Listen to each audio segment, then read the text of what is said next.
We call it a whiteboard memory. It's as if whatever was written on the whiteboard, we just erase it immediately. They don't allow the negative energy from the first 8 misses to affect the 9th shot. That I'm not allowing my emotions or how I feel in the moment to dictate my behavior and actions. The name of the game is put the ball in the basket. But a lot of other people like, oh, I've lost momentum, maybe I was a fluke. Most people's confidence or their identity is very fragile. It's predicated on results all the time. Yes, we don't control our feelings. We control what we do with them. We control whether or not we listen to them, but we don't necessarily control our feelings or our thoughts. That I want folks to be very proactive in figuring out what's their next play going to be instead of reactive when it happens. That's so good. Because if you keep behaving in the same manner, you will keep getting what you're getting.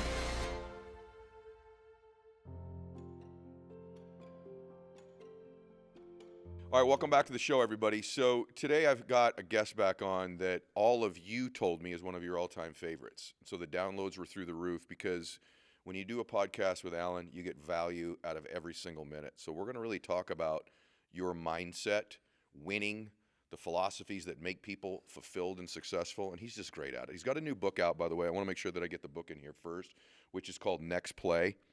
And I already know what the meaning of the book is, so we're going to get into that. But just so you know his background, he's a guru in NBA circles. He's a mental coach. He's helped a whole bunch of different NBA players. Just think Kevin Durant. Let's just start with that name alone, with their mental games, with their shooting games, with high-performance techniques.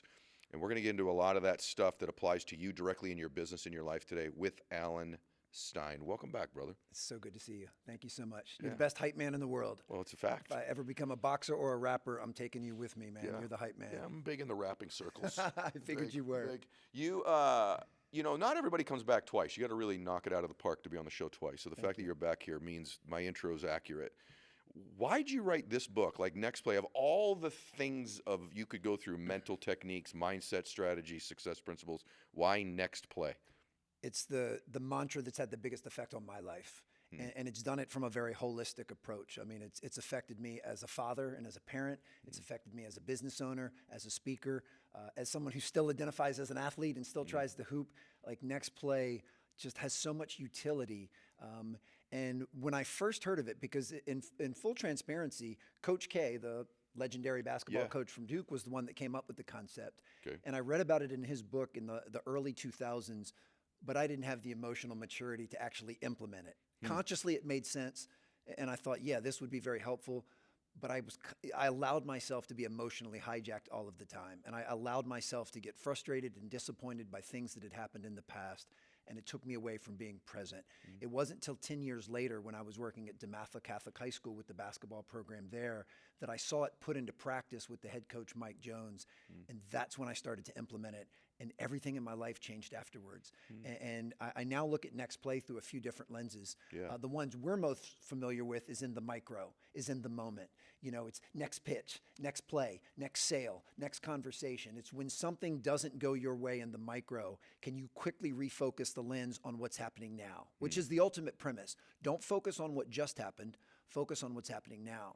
But as I get closer to age 50, I'll be turning 50 in a couple of months, I also zoom out and I use Next Play in the macro and go, all right, what's going to be the next play of my life when my 3 children leave the house and I'm an empty nester? What's going to be the next play of my life when, unfortunately, my aging parents who aren't in great health, they're not going to be around very much longer? And, you know, I've identified as being the son of 2 parents for 50 years, but that's going to shift and change at some point. And what's the next play that I'm going to step into? And you know, I'm divorced, so I had to find a next play after marriage. So there's these big macro transitions that we all experience in life that I want folks to be very proactive in figuring out what's their next play going to be instead of reactive when it happens. That's so good.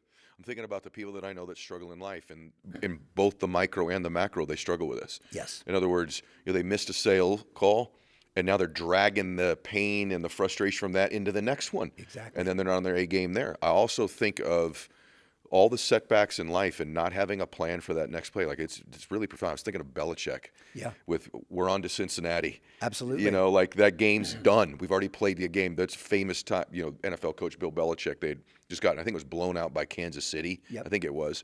And they're asking him all these questions. Are you guys done for the year? And he's like, no, we're on to Cincinnati. In other words, that game's over. Next play. Yes. How's it? Let's go to the micro first. Sure. Love that. How do you do this strategically? Like I'm thinking of thinking of, Kobe, who you've worked with and been around Kobe. He misses his first 8 shots. A lot of guys, the difference that separates Kobe Bryant, you tell me if I'm wrong, a lot of guys pucker up and now they're passing. They don't want to take the shot. Right. They don't want to have another next miss. So they become hesitant in the next thing.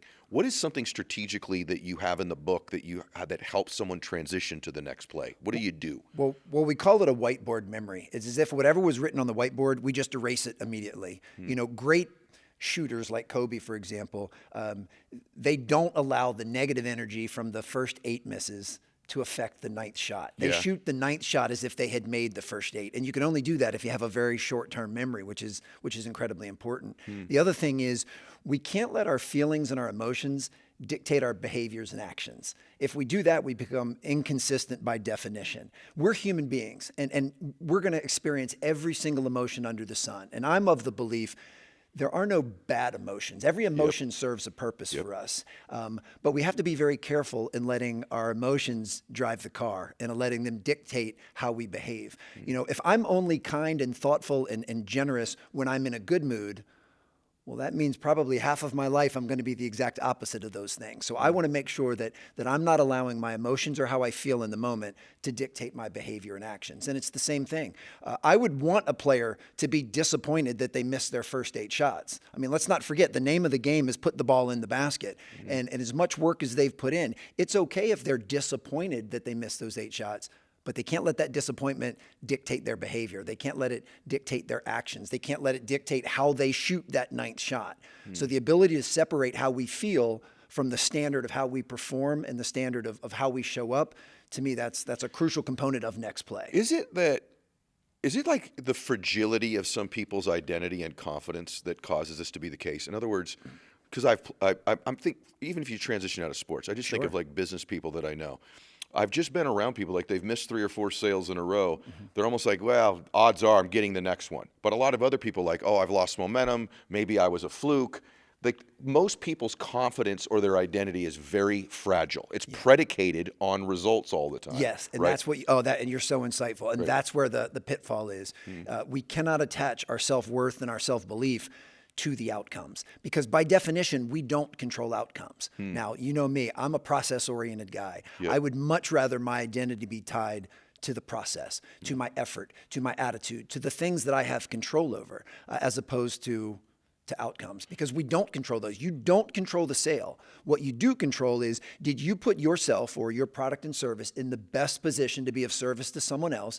Did you qualify the right prospect and you're asking the right questions of the right people? If you do that, you will tend to get more sales than not, but you still don't have ultimate control over it. And once again, I'm all about consistency. If I'm only confident and have self-belief when I'm getting the outcomes I want, then when I don't, then the confidence goes down. And I want confidence to be a controllable factor. And I'm a believer that confidence comes from a few different areas. The one that I've learned from you is it comes from keeping the promises we make to ourselves. If you tell yourself you're going to get up at 6 a.m. and go for a jog, if you wake up and do that, your confidence starts to build. If you hit the snooze and you pull the covers over your head, your confidence starts to erode. Confidence also comes from demonstrated performance. The reason Kobe was such a confidence player is because he put in more work during the unseen hours than arguably anybody else on the planet. He's seen the ball go through the basket when no one else is watching, which that demonstrated performance then carries over when the lights are on. And then the last one is the little voice that we have inside of our head, our self-narrative and our self-talk. And if anyone watching or listening right now says, I don't have a little voice in my head, well, who do you think just said that to you? It's the little voice in your head. So we all have it. And do you talk to yourself in an empowering, a constructive way, with compassion, or do you talk to yourself in a very critical and judgmental way? And how we talk to ourselves dictates how we feel about ourselves. So if we can do those 3 things, and those are all controllable, we can build confidence. Let's talk. You did this in the last show, but it was a long time ago, and people might not have heard it. I think I work pretty hard, but I would agree. And I think in the business sense that I do. But I also thought I worked pretty hard in the gym, and then I went and trained with a couple guys that are former Mr. Olympias, and it was like, oh, there's levels to this thing. Yes. Right. There's levels, and I don't. I mean, just flat out, I couldn't hang. Sure. And I think a lot of times you think you're working hard if you're listening to this, compared to what? compared to the 3 people in your cubicle, or compared to the greatest of all time in your craft? Right. Like, compared to what? Or compared to your capacity. And so I think this Kobe story that you told me on the last show is just indicative, because I think a lot of athletes this is athletes, but they think they work hard. Yeah. And then there's guys in the NBA that work hard. Then there was Kobe. Tim Grover told me on the show, I said, what was the difference between Kobe and Jordan? Yeah.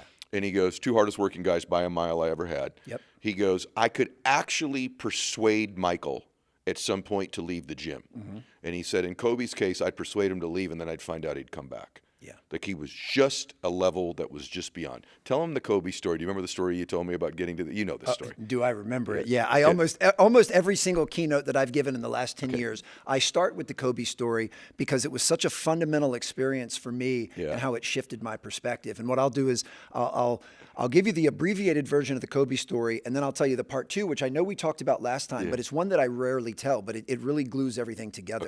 Okay. So awesome, in 2007, Nike hired me to work the Kobe Bryant Skills Academy. Nike was starting a series of events where they wanted their flagship athletes to be able to have an impact on the top high school and college players. And I got a chance to watch one of Kobe's really early morning workouts. I mean, he was in the gym at 3:30 in the morning. I mean, keep in mind, for most NBA players in the offseason, 3:30 in the morning is when you're coming home from something, from the club or from the bar. Yeah. Right. And that's when he's starting his day. But the most impressive was not just the wake up time and the start time, but it was his relentless obsession and commitment to the fundamentals. Like, he was working on moves that, I kid you not, I had taught to middle school age players. Now, he was doing it with an unparalleled level of intensity and just an incredible level of detail and precision and focus. But it wasn't the stuff that he was doing that was remarkable. It was the way that he was doing it. And he always knew that working on mastery of the fundamentals was the foundation to which everything else was built. And when I asked him about it later at camp, that's when he said something that, I kid you not, still puts the hairs on my neck, makes them stand up, and it changed my life forever. I said, Kobe, you're the best player in the world. Why were you doing such basic drills this morning? And he smiled and he winked and he said, well, why do you think I'm the best player in the world? It's because I never get bored with the basics. And that line of I never get bored with the basics changed everything for me. As a young coach, honestly, I had the arrogance to think that there were things that were beneath me, things that I didn't need to do. And then here I meet someone who's world-class at his craft. And if he can tell me that the reason he's world-class is because of his attention to the basics, then who am I to ever skip them? So for me right now, in every area of my life that I aim for excellence, whether it's being a father, being a speaker, being a friend, being a business owner, I identify the 4 or 5 key fundamentals that will allow me to be excellent in that area, and I work relentlessly towards mastery of them. Now, with that, I can say with a huge smile, I'm not coming from a place of mastery on any of that stuff.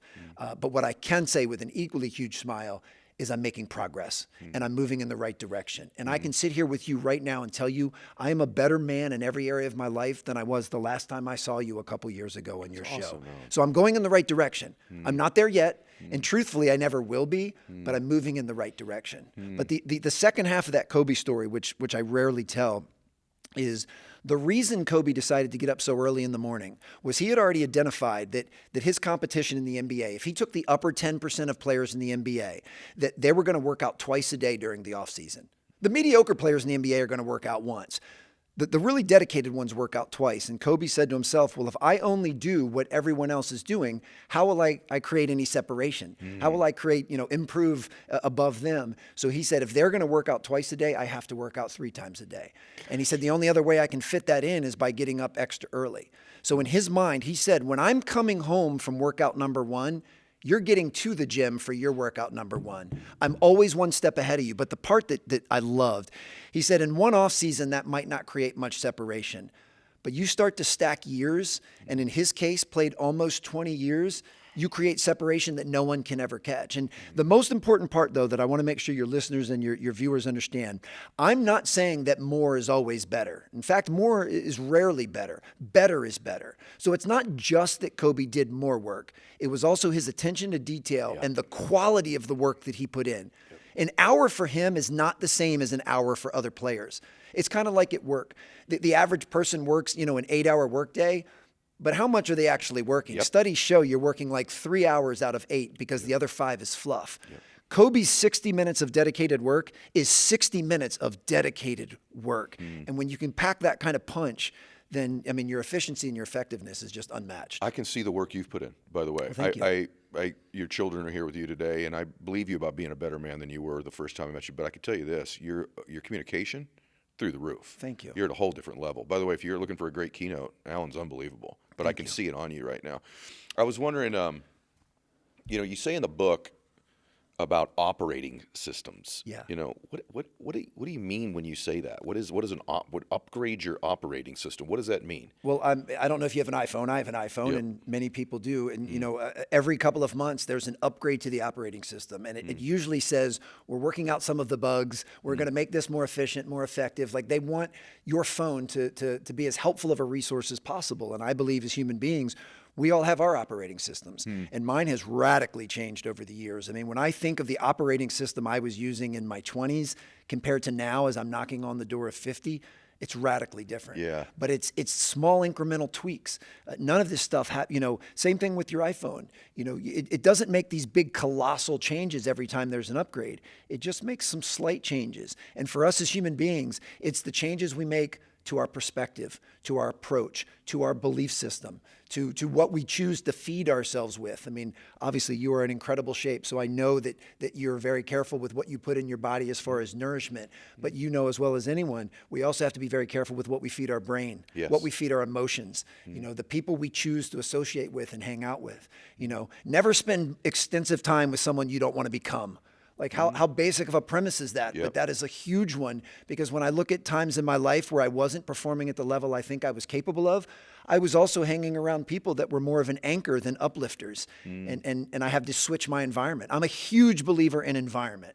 So we want to create the environment that's going to allow us to be successful. And what environment could be better than trying to spend time with people that, I have so much admiration and respect for you and what you've built.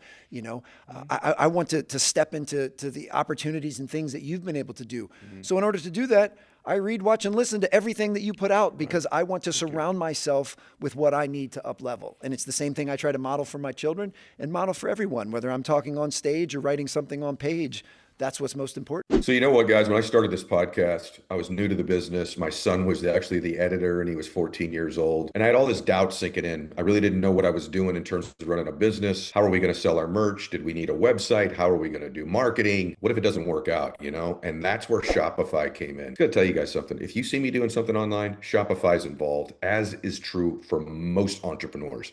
Believe it or not, 10% of all the commerce in the US, from household names like the Ed Mylett Show to people that are just getting started, 10% of all commerce online, e-commerce, is done by Shopify. They're involved. Just go check it out. There's so many different things they could do for you. I can't put it all in this 1 minute conversation with you. It's time to turn those what ifs into with Shopify today. Sign up for your $1 per month trial today at shopify.com/Mylett.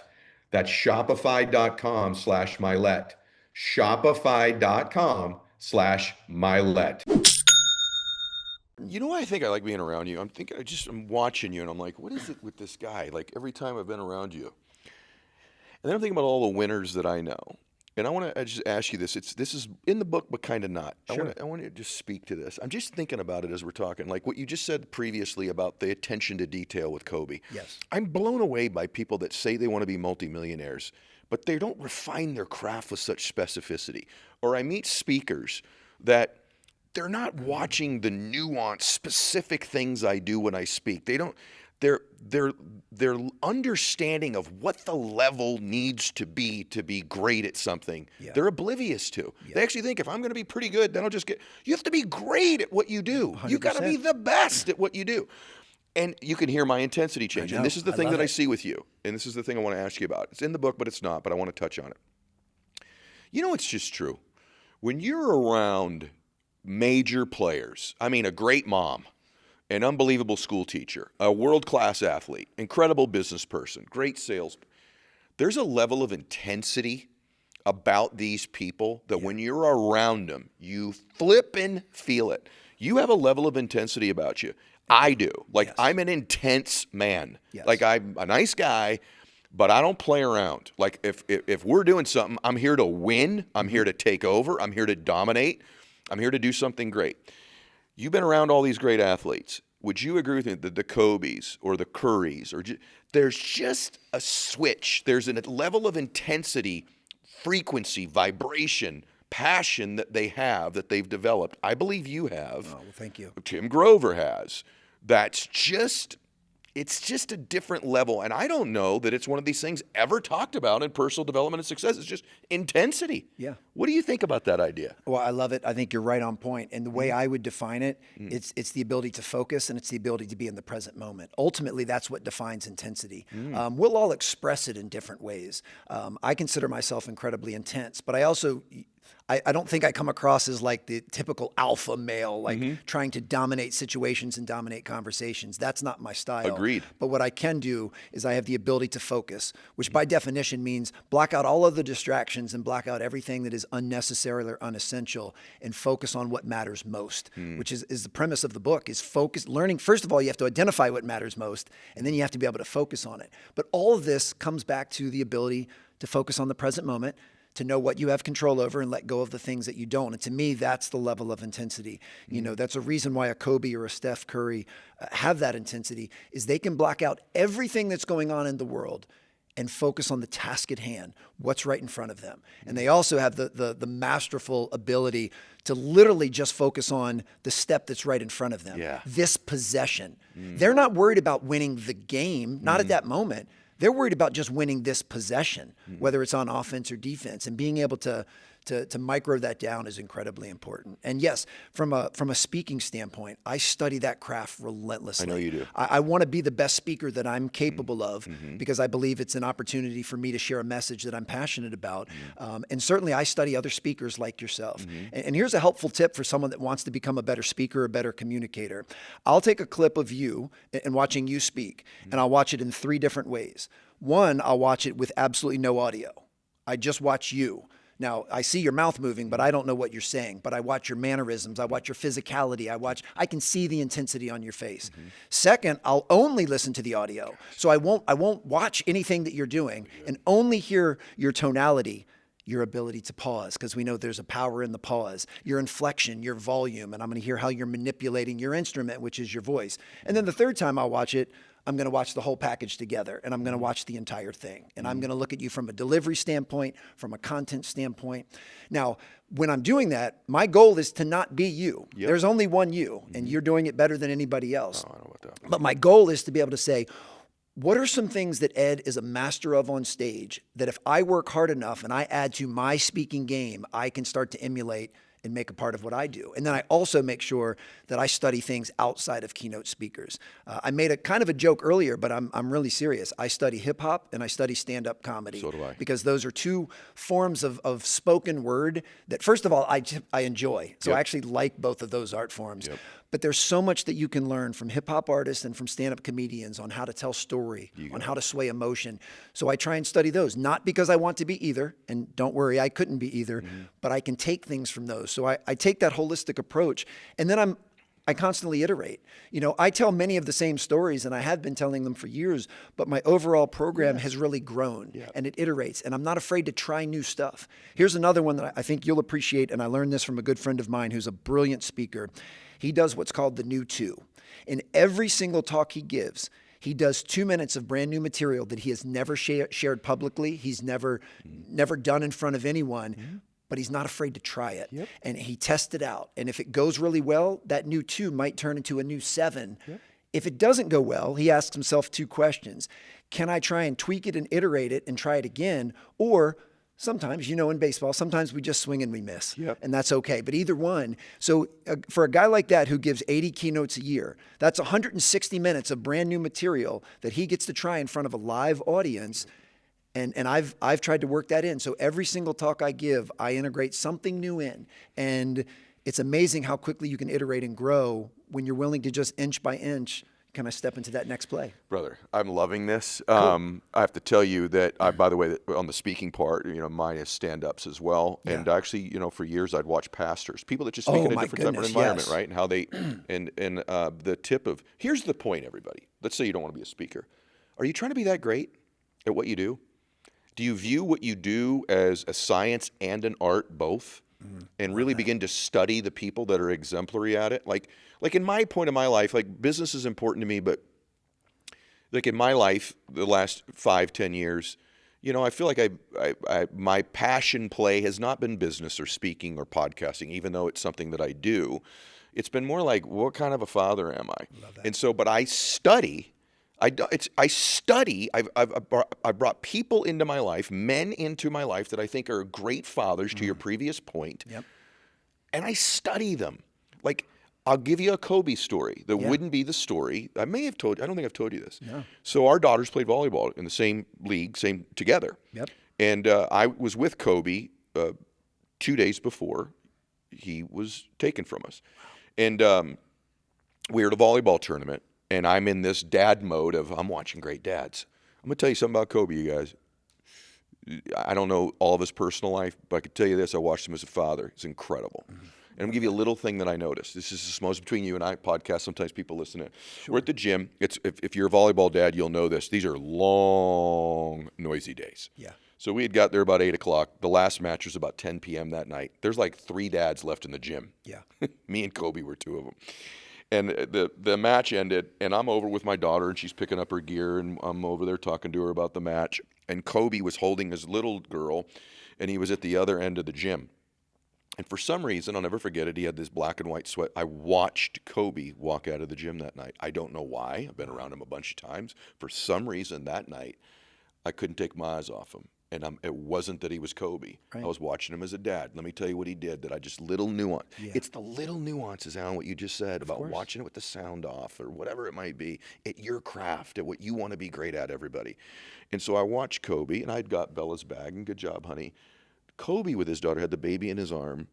His daughter packed her bag, and he hugged her for a minute. He hugged her. And then as they started to walk out of the gym, he put his arm around his daughter, and they walked out of the gym together as he like caressed and embraced his daughter. And I stood and watched him walk out. And I went, I don't hug Bella enough. I don't physically hug her enough. And I do a better job of that now. That's awesome. But it was just watching that little nuance. You know, it's interesting. I was thinking, what if someone had told Kobe as he walked out of that gym tonight, Alan, Kobe, you have 2 more days. Make sure you really hug those little girls. Yeah. Tell Vanessa how much you love her. Call your dad. Make it right. You know, what if we knew time was running out on us? Because I don't know if it's 2 days or 200 days or 2,000 days. Right. But there's time running out on us. Yes. Anyway, my point is, when you want to be great at something, study the greats and look for the nuances, the small things. Yeah. That's so profound what you said. I just want to give you my Kobe story. I love that. Boy, which that's was a dad powerful story, one. not a basketball one. Man, that's going to make me emotional. What about, you said earlier about the process, so I'm going to want to push you on this. You said I'm a real process-oriented guy, but nobody's so addicted to it. What if someone right now, they're listening, I'm going to give you just the hard question. Someone right now is like, I need the next play. I just had my business fail. I just got replaced by AI. My relationship just ended. I mean, I'm on the turf, man. I'm knocked down on the canvas right now. Yeah. What would you describe to them how to get into the next play? What would you say to that person? Well, the very first thing I'd say is it's okay to not be okay. And whatever you're feeling right now, all that means is that you're human. That's part of the human experience. And when your business fails or your relationship fails or you've taken one on the chin, it's okay to be upset. It's okay to be disappointed. It's okay to be frustrated. It's okay, any of those things. Like we said earlier, I don't believe that there are any negative emotions. I believe every emotion serves a purpose. Now, there are certainly ones that aren't very pleasant, and we'd prefer not to feel them, but we have them for a reason. So the first thing is give yourself the compassion to be okay with not being okay and know that what you're doing is human. Don't resist it. Don't suppress it. Don't ignore it. Embrace those feelings. Then you have to say, well, what is the next step that I can take, the next play that is within my control that can at least inch me in the right direction? Inch me in the direction of feeling a little better or more confident or more optimistic. Inch me in the right direction of maybe picking up the pieces of my business, either repairing that relationship or acknowledging that I'm going to start a new one. But just take the very next step that you can take. Because once again, we want to make sure that we're in control of our actions and our behaviors and our decisions. We're not letting the emotions drive that car. Because the emotions will tell us, I just give up. I don't even want to try. This is awful. This is the worst thing that ever happened to me. And if you're willing to do that, then the cool part about when we look backwards, when we have the gift of hindsight, we can change our relationship with the past. We can't change the facts of the past, but we can change our relationship of the past. But a perfect example, and my 3 kids are sitting here watching this. I don't even know if they've heard me say this before. When I went through my divorce 10 years ago, at the time, I thought it was the worst thing that had ever happened to me. Now looking back, it was one of the best things that's ever happened to me because of the path that it puts me on. And I have a great amicable and civil relationship with their mom. She's a fantastic mom, have a wonderful relationship with my 3 kids. But I didn't see any of that when I was in the middle of it. You know, you can't see the picture when you're in the frame. So sometimes you got to be able to step outside of that. And now when I look back, I can say that that's one of the best things that ever happened. So the other reason I say that is whatever someone is going through right now, this failed business, this failed relationship, at the moment, it's okay if it feels like it's the worst thing that ever happened to you, but you can change that perspective. And one day you're going to look back and say, this was the conduit that sparked greatness. This failed business is what put me on another track to start an even better business. This failed relationship, which didn't work, actually allowed me to attract and meet the person I'm with now, which is the best it's ever been. So just understand that we're all in this for the long game. Now, time is not promised, as you just said.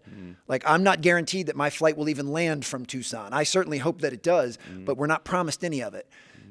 But we just want to make sure that we have that perspective that as long as I am going to be here, like, I am in control of the way that I'm going to approach this. And that's really powerful to me. I really enjoy talking to you. Same. No, Thank you. I really do. You're so good. Yeah, if I asked the average person listening to this right now, you know what they would say? They would say, I said, what do you want to be? The average person, well, most people, in fact, maybe I would say this. They'd say, I want to be happier. But in the book, you go, not so fast, to quote Lee Corso. You go, seek what? Not happiness. I know what you say, but I want you to tell them. I'm also, like you, I study language. And to me, the issue with happiness is an emotion. And all emotions are fleeting. So there's no single person in the world, myself at the front of that line, that is happy 24/7. So happiness ebbs and flows. In fact, I can be happy in one moment, receive a text from someone else, and all of a sudden be immediately unhappy based on what that text said. So I don't really have control over my happiness because contrary to popular belief, we don't control our feelings. We control what we do with them. We control whether or not we listen to them and how we use them, but we don't necessarily control our feelings or our thoughts. To me, I'm much more in pursuit of fulfillment. Because to me, fulfillment is a joy and an enjoyment of who I'm with, what I'm doing, and that is much more within my control. Because there can be times where I can still have a really solid sense of peace and fulfillment even if I'm not happy in the moment. So to me, fulfillment is less of a feeling and it's more of a state. It's more of a how we're experiencing life. And to me, that's more important. You know, a lot of times as parents, people say, well, I just want my kids to be happy. Well, of course, in general, I want my kids to be happy. But you know what I want more than I want my kids to be happy? I want them to be resilient. I want them to have the ability to manage their emotions. I want my kids to be able to take one on the chin and still be able to pick themselves up and move forward with optimism and confidence. So I don't wish for my children to have fewer problems. I try to teach them how to build the strength to overcome whatever problems they're going to have. And to me, that's way more important than them always being happy. So as a father, and they would even tell you this, I don't bend over backwards to try to make sure they're happy 24/7. Like I let my kids, experience sadness, experience disappointment. I want you guys to sit with it. I don't try to, anesthetize them to those types of feelings. I want them to experience life, and I want them to do it at a young age. So when they're older, they have the ability to regulate their emotions, which I believe is arguably the most important skill that any of us can develop as humans. And the most important skill we can teach our children is the ability to understand, manage, process, and use your emotions. And if I could give my kids any gift, it would be that. It would not be happiness or rainbows and ice cream all of the time. How do you do that? So I agree with you, by the way, emotional regulation and like what I look for in friends. Yeah. Leaders, oftentimes, one of my criticisms of some of the leaders we're subjected to in the world regularly is their lack of emotional maturity and emotional regulation. And so I totally agree with you on that. And it's something, by the way, I think you pick up a lot of your emotions. Like I grew up with a kind of, I sometimes feel bad that my dad was like my favorite human being ever, but Yeah. when he was drinking, anger was a big thing. Worry was a big thing. As a consequence, I think a lot of things with our kids are caught, not taught. Right? Yes. We catch it. I caught, hey, when things don't go right, anger. You know, I caught worrying. I caught anxiety. I caught these things, and they became patterns in my life. I had to become self-aware that these are the emotions. They're not good or bad, as you said. Yeah. But the quality of your life is the quality of your emotions. 100%. And so if I'm regularly experiencing anger, worry, frustration, angst, fear, that's my life. Yes. And I don't want that life. So you have to become aware of it. So let's just run a scenario out. Sure. You two stud sons over there and your daughter. One of your sons comes home, says, I got an F on my test. God forbid, I got caught drinking at school and my girlfriend broke up with me. I'm talking the trifecta of quite a day. stuff. What do we do to help him move to the next play and emotionally regulate? Well, certainly, before I can say or do anything, it would be helpful if I've modeled all of this beforehand. Amen. And that's where you're caught, not taught.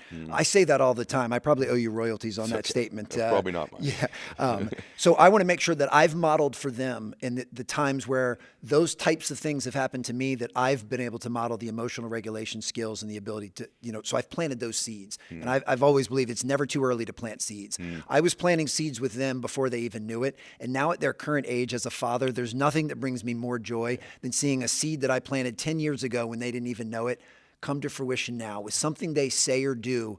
And it's the most fulfilling feeling, as you know, as a father. That's wonderful. But the next thing I would say is I'm a big believer in accountability. So in any of those situations, the F, the caught drinking, or the girlfriend broke up, the first question I would ask is, well, what role did you play in that? How were you complicit into those things happening? Because I understand as teenagers. Talk about counterculture. Beautiful. Yes. Very good. But as teenagers, their default will be what my default was as a teenager, which is to blame, complain, and make excuses. All of those, it wasn't my fault I got an F. The teacher's an idiot. They didn't teach us what was going to be on it. It wasn't my fault my girlfriend broke up. She's crazy. She didn't, the drinking thing, like they'd find a way to make an excuse on why that happened, even though they were the ones that actually You're sipped right, the alcohol. by the way. And I don't think it's teenagers. I think it's humans. Yes. Yeah. So I would not, we don't allow blaming, complaining, or making excuses. I would say, ask yourself, how were you complicit and what role did you play? That's the very first step. And then figuring out, all right, well, we're going to use this. We're going to use this pain. We're going to use this disappointment. We're going to use whatever the consequences are as a catalyst to grow and to move forward. Because this is not a death sentence. You just made 3 boneheaded mistakes or 3 things that happened to you that happened to most teenagers. And I understand that it's painful right now. And I'm not going to trivialize it. I'm not going to say like, well, don't worry, it's just your high school girlfriend. You might not even remember her name in 20 years. Even though the 50-year-old Alan knows that, the 15-year-old Alan certainly didn't. So I'm going to make sure that they understand that I have nothing but compassion and understanding for what they're going through, and that it is a big deal to them at the moment. But I'm going to hold them accountable to it, and then I'm going to make sure they understand, well, if you want a different outcome in the future, then how will you behave differently in the future? Like, let's not let this adversity go to waste. Let's not let these experiences go to waste. Let's pull something from them so that the next time you have a test or someone asks you if you want to drink or you're in a new relationship, how can you behave differently? Because if you keep behaving in the same manner, you will keep getting what you're getting. And if you don't want to keep getting what you've been getting, then you better change what you've been doing. So I would do all of that, but I would also do it in a compassionate way. I would do it without judgment. I'm not gonna, I'm not gonna, well, you didn't study for your test. Of course you got an F. What are you, an idiot? What do you think? No, I would just say, hey, there have been times too where I haven't studied for tests, and guess what? I got burnt just like you did. So you know what I learned to do? I learned to improve my study habits, so next time that doesn't happen. And I know what it feels like to have someone break up with you, and your heart's aching right now. It's not a great feeling, but you will get past this, and let's be here together. Because as their father, the most important thing I want them to know, obviously, is that I love them, but I believe in them, and I've got their back, and I know that like this will be okay. But I'm going to walk through the mud with them, and I'm going to walk through the mud with my arm around them. I'm not going to put them on an island. I'm not going to judge them. I'm not going to make assumptions. But that would kind of be the collective cocktail of what I would do with them. The reason I asked that, everybody, is so you can now go back in 3 minutes and listen to that again. I wanted you to have a blueprint for when someone you love needs a next play. Yeah. And he gave it to you. He said, look, I got to let them know I love them. I got to let them know I believe in them. We got to make these decisions. I got to put my arm around them and walk through the mud with them. Yeah. I got to let them not be a victim and blame. They got to take accountability. That's the blueprint to help someone you love around you, friend, family, etc., who's going through something where they need a next play. All right, last thing I want to ask you about. By the way, Sure. have everybody go get next play. Thank You can you. hire Alan as a speaker. You can just tell, right? Thank you. He's outstanding. I'll tell you a story that I want to ask you about. I think all this next play stuff, what you said earlier is true. It's got to come down to your belief that you can hit that next shot. Absolutely. That you can turn it around. So I'm a young guy, and I'm in my mid-20s, and I won a trip, one of my first incentive trips ever to go to Hawaii. First time I'd ever been to Hawaii. My family had never been there before. Wow. And I'm staying at the Ritz-Carlton Kapalua. And I remember I was so broke when I went, Alan, that the hamburgers were like $22 back then. I went to the grocery store, bought all my food. I'm walking through the Ritz-Carlton with a brown bag of groceries, so I could eat for the week. And a lot of guys didn't train and work out back then. I'm so old. So I get up the next morning and go for a run. It's dark out. As I'm running down the beach, I know you know this, coming by me, I got a Sony Walkman on. It's that long ago. This dude's running by me. And it's a bald guy, and he's all sweaty. He's got a hairy back, but the tide's high. So, like, the beach is like this wide. So I don't want to bump this dude and get his sweat on me, So he's running by me, and I avoid him barely, and I look, and it's Wayne Dyer. Oh, my goodness. One of the godfathers of all time of personal development and a hero to me. And he runs by, and I yell to him, and it's cool. Nowadays, even sometimes people will say this to me, and I go, Dr. Dyer, you changed my life. And he had a deep voice, like similar to my voice. And he stops running. He turns around, pulls his headphones off, and he goes, I doubt it. He goes, I bet you changed your life. But how did I help? Yeah. And he walks towards me, and we sit down on the beach together. And for an hour and probably a half, I watched the sun come up with Wayne Dyer. Wow. At the end of the hour and a half, bro, and this is what I want to ask you about on next play. Yes. And confidence. He goes, Ed, you're going to change the world. Now, to me, I thought he had never said that to anybody before. Of course. Maybe he said it to everybody, but to me, I was like, oh my gosh. And he said, you're a powerhouse. And he said, would you do me a favor and never attach your self-confidence to this amazing ability you have? I said, ability? He goes, oh, that voice in your mind and your ability to. He goes, Ed, if you're going to chase your confidence based on your results, you'll be chasing that tail all of your life. It'll be a roller coaster of life. And I said, well, then where do I get my confidence from? I want to get good, And he goes, I think you're going to change the world because of your intentions. Oh, I love that. You have incredible intent. Now, what I didn't know is at that time, he was writing a book called The Power of Intention. He goes, you're a good man. You're a good man. And you care about people and you want to make a difference. Now, here's why that mattered. Wow. He told me something that I intuitively knew to be true about myself. Yeah. I'm not that talented. I'm not that smart. But I do think I'm a decent guy. And for the last 35 years of my life, bro, before I speak, before I do a podcast, before I've walked into a business meeting, I connect with my intention. I go, I deserve to do well. I'm trying to help. So I connect to my intent. I love that. It's been this barometer almost of my life. Don't you believe that part of turning the page to the next play, someone needs to remind themselves, I intend to do good. I intend to make a difference in people's lives. And so my confidence hasn't been that fragile because you're not going to get me to believe I'm a bad guy. Right. Right? You might say I'm dumb or I say something stupid or I'll make a mistake or I agree with all of that. But I think in my gut, I'm a pretty decent person. I would agree. What about intention in terms of making that next play and reconnecting with your intent, reconnecting with what your dreams and goals are as well in terms of making the next play? I know it's a wide road to get you there, but I wanted to ask you that. No, well, I mean, first and foremost, as we say, the conversations we have with ourselves are the most important conversations we'll ever have. So we have to make sure that that's how we're talking to ourselves and that we remind ourselves of our intent, that we have big hearts and we're here to be of service. But then we also need, as we said, with environment, we need to insulate ourselves with people that also remind us of that. Very good. That can see that in us and want to champion that, but also care enough about us to help us see our blind spots and to see if we start to go a little bit off course. And then we also need to be that light for others. I'm a huge believer that a compliment unshared is an act of selfishness. If I have something nice to say and I choose not to say it, that's being selfish. So what Wayne Dyer did, he didn't have to say any of that to you. Right. He didn't have to talk to me. He didn't have to even acknowledge you were on the beach. Right. But he did. And he did because he wants to be that light shining with somebody else. And I know I said this quote at the end of our last interview a few years ago, and it's what I got more DMs about than anyone. And that is, a candle loses nothing by lighting another candle. And that's really what we're in the business of. We're in the business, and it doesn't matter if you're in the podcast business, the speaking business, the parenting business, whatever business you're in, it's our job to light other people's candles. But we can only do that if we light ours first. And then just remember that if my light is bright, then I can share that with as many people as possible. So we have to remind ourselves of those things and not let ourselves off the hook. I'm just like you. I believe I'm a good man with a good heart, but boy, have I said and done some really boneheaded things in my life.